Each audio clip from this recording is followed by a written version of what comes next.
fait une annonce, les femmes candidatent bénévolement, simplement. C'est ouvert à toutes. Évidemment, il faut qu'elles soient dans la tech.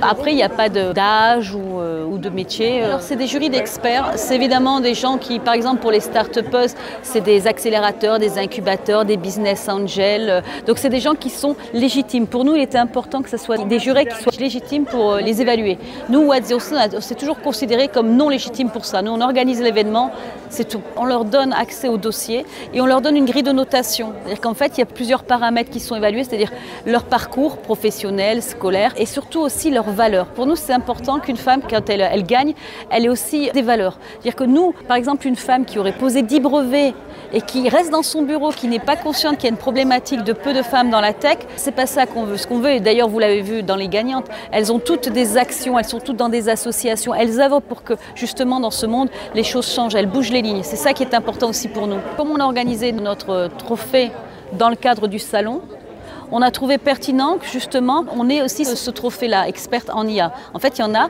Et ce qu'on a voulu justement cette fois-ci, c'est faire en sorte que les candidatures pour ce prix-là soient des candidatures nationales. Et on a eu plus d'une vingtaine, presque une trentaine de dossiers. Donc beaucoup Paris, Lyon. Au vu du nombre de candidates, c'est un prix qui va rester. Qu'on reste ou pas dans le salon de l'IA, c'est un prix qui restera, ça c'est clair.